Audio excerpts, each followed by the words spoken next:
Hi, Bryce. It's Crystal Purrier, your librarian, doing another epic video. But this time, we're going to take a look and find out what students have been doing and how successful they have been on Epic.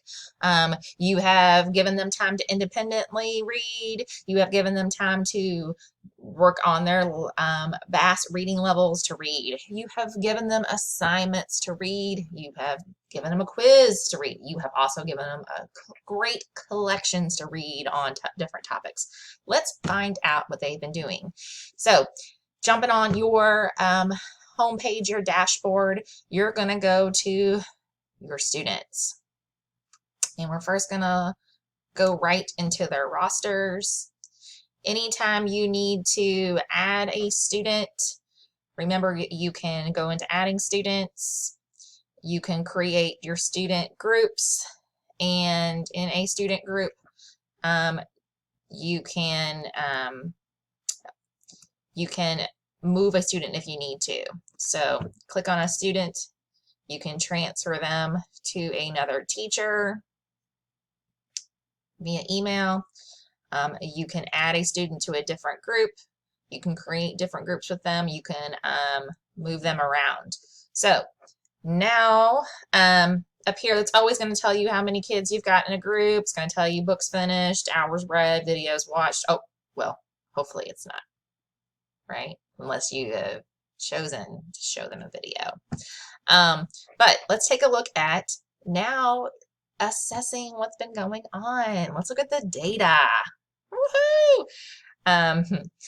Let's look at daily reading habits. So this is a newer feature, and they're continuing to make it better.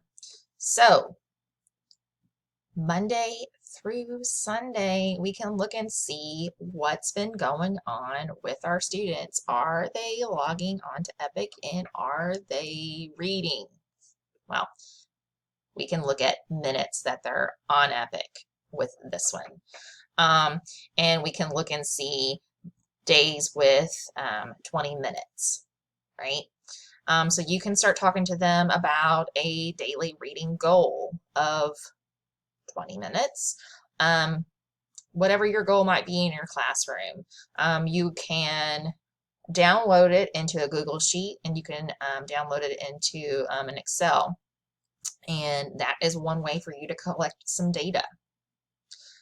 Well, minutes reading on Epic or minute time spent on Epic doesn't give you the whole picture. It gives you one data point.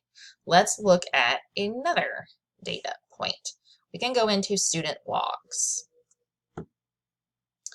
And this is where I talk about student reading habits. So we aren't able to see what they're reading, especially if they're on digital platform, right? They're not with us right now. And even if they're reading on a device in the classroom. So let's find out what they are reading.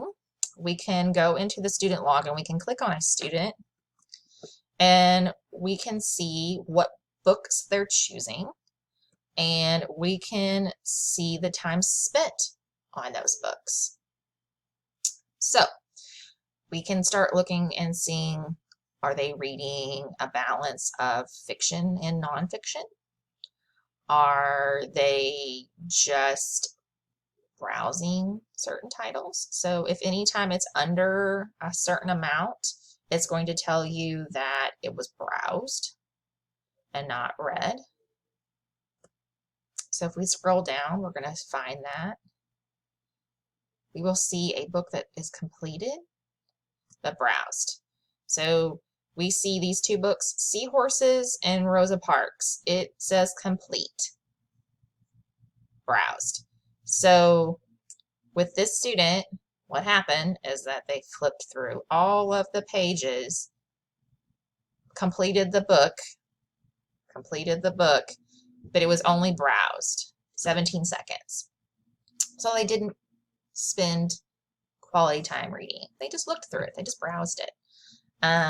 But one part of that Epic is that they looked at all the pages. So it's going to give you a mixed message on book finished. And there's nothing wrong with our students browsing through a book they might be interested in reading. So like this one, she spent a minute looking at Ellis Fitzgerald, but decided that that wasn't what she wanted to complete reading. She spent 4 minutes in this Jane Goodall, but she didn't complete it. So this is where you can start having quality reading conferences about, well, I see you didn't finish your Jane Goodall book. How come? I see that you're interested in Vietnam. Or I see that you oftentimes start nonfiction, but you don't finish it. But you seem to really like, you did a great job of, you reread the Shark book. You just reread this Shark book. Would you like to read more Shark books? I can show you how to find more of those. Oh, you really liked these ones on money. We can find you some more books on money. So you can start having, you can start for their independent reading, right? Guiding those reading conferences in the ways that you want them to explore the books that they like. And then also shift them into some other choices that they might be interested in. You can take a look and see, are they truly reading on their level? So,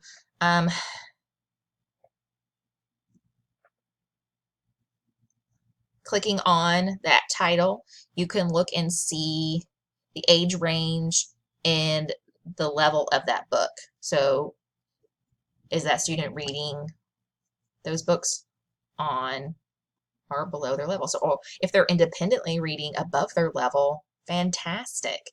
If they're independent reading below their level, that's okay too. So you can kind of dive in and do that. And it will probably do a much better job in downloading into the Google Sheets.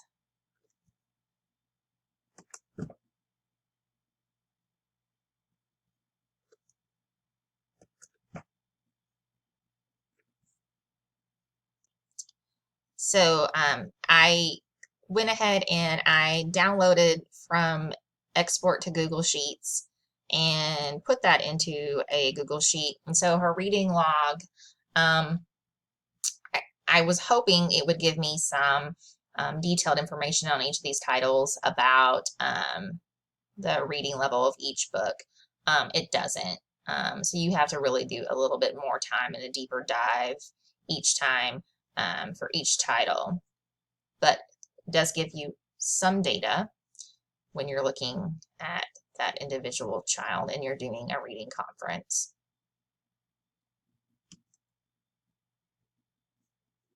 You can look at assignments. So in an earlier video, we assigned a title to all of the students to read.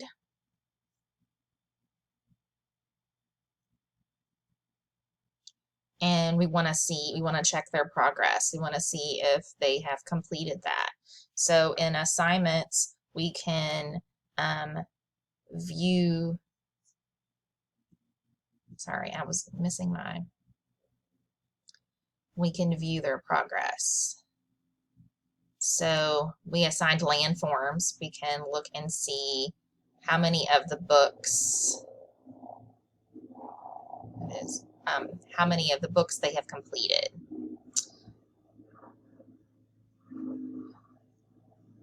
So they may not be required to read all of the books, right? But we can look and see how many of the books in there they have completed. And for the life of me, it was just, I just made that last video. I can't remember. Oh, Dreamers, right? Okay. We for Dreamers was one of the books that I've assigned the students, so we can see if they have completed reading Dreamers.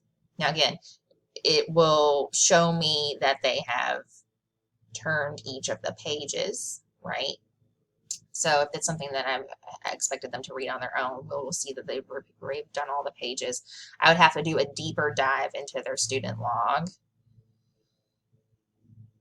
and look at Aaron and look and see the time spent on Dreamers to see that he has effectively spent a quality amount of time on Dreamers to have read it. But if it was one that had a quiz, then we could go into the quizzes And then I can check to see if all the students have completed their quiz. So if you've assigned a text, here is that, there's that volcano book that we did in an earlier video from Landforms.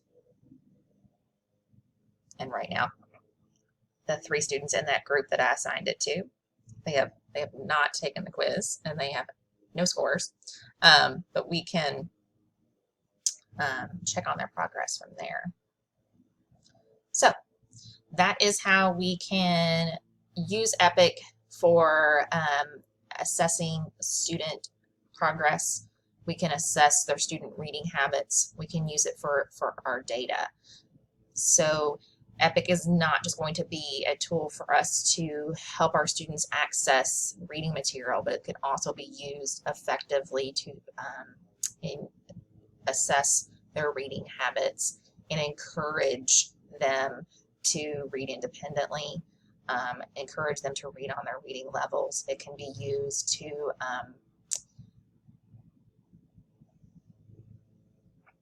sorry, I lost my train of thought. To encourage them to use to read outside in their use it for our content levels and do some of our content discussions.